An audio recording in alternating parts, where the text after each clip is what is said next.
Culorile comunicării. Știți cum le văd eu? Exact ca pe niște note muzicale, doar că ele răsună în comunicare. Unele dintre ele vin din arhetipuri sociale, altele din comunicarea împământenită a unor branduri. Câteva vin din simboluri, iar brandurile, cu cât sunt mai puternice, cu atât ele, la un moment dat, ar putea comunica numai prin intermediul culorilor și al formelor. Cumva, cuvintele ar fi de prisos. Haideți să vedem cam ce pot face brandurile prin aceste culori ale comunicării.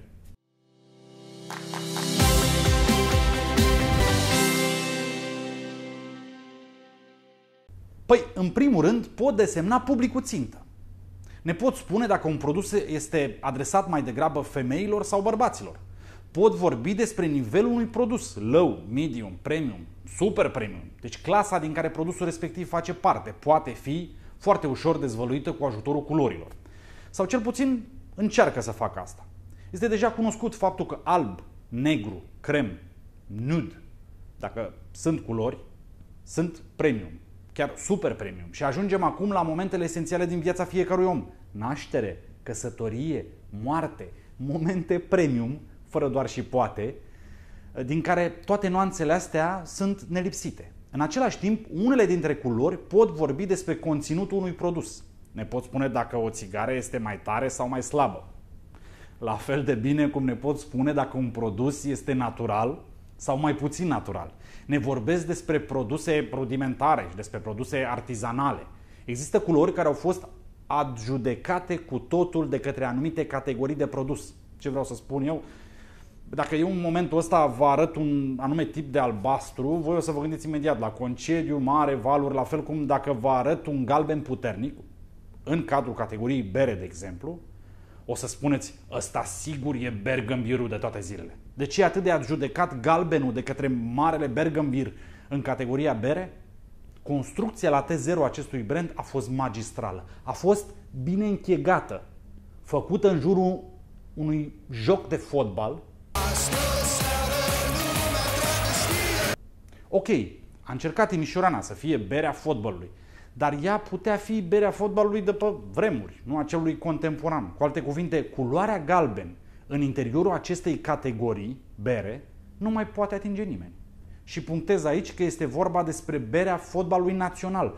Pentru că dacă e să discutăm despre berea fotbalului internațional, Heineken o să vină și o să zică, bine, o fi o verde. Da, sunt și eu pe aici.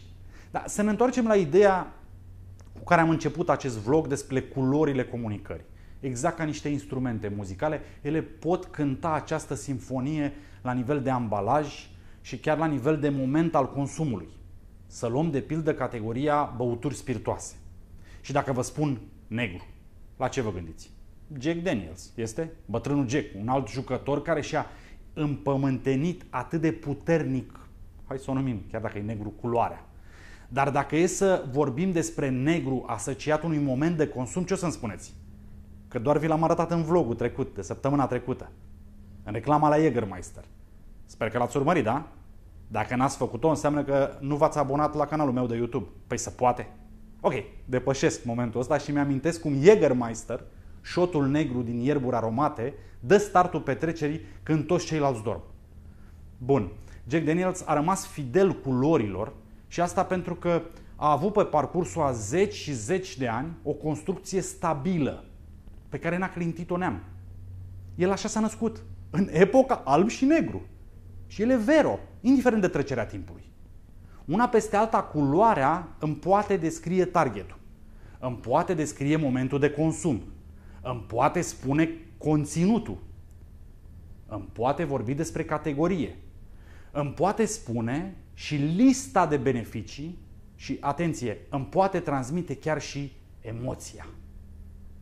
Cromatica naturii umane, a vestimentației, a spațiilor în care desfășurăm activitatea, ne influențează productivitatea. De pildă, albastru, despre care vă spuneam și mai sus, sugerează încredere, putere, credibilitate. Iar multinaționalele, brandurile de sănătate, chiar și Facebook-ul folosesc. Verde e tot una cu natura, cu educația și cu un spirit aventurier. Eco, bio, produsele din zona pharma au folosit din plin această culoare. Roșu este culoarea brandurilor îndrăznețe, care se adresează publicului tânăr, plin de viață și vitalitate. Mov este despre creativitate, despre inteligență emoțională, în timp ce non-culorile negru, alb, gri sunt pline de personalitate și denotă profesionalism și etică la nivel superior. Dar oare ne putem folosi culorile astea și într-un alt sistem? Putem să le folosim într-un alt sistem? Evident că o putem face. Când? Păi fie atunci când vrem să împrumutăm un mecanism de gândire și asociere spontană dintr-o altă categorie. Fie atunci când vrem un joc la offside în interiorul categoriei din care facem parte și avem nevoie să implementăm în mintea consumatorului o anume poveste. Iar asta chiar e un lucru dificil. Să încerci să schimbi așteptările consumatorului după ani și ani de asocieri construite? Wow! Așa că dacă încercați să o faceți, faceți-o împrumutând un mecanism de la o altă categorie pe o cărare bătătorită de asociere a consumatorului. E mai economic din perspectiva costurilor de media și e posibil chiar să scorezi cu treaba asta. Marketingul, atunci când vorbim despre un logo, un ambalaj, ori o reclamă, nu este despre îmi place ori nu-mi place. Atunci când alegem un logo, un ambalaj sau o reclamă, ci este despre asocierile spontane, conștiente sau nu, pe care consumatorul le face în momentul în care este expus la acel stimul, culoarea. Și vă las într-o lume plină de culori a spotului Sony Bravia de acum mulți ani. One night to be confused, one night to speed up truth. We had a promise made, 4 hands and then away, both under influence. We had divine sense to know what to say. Mind is a razor blade to call for hands of above.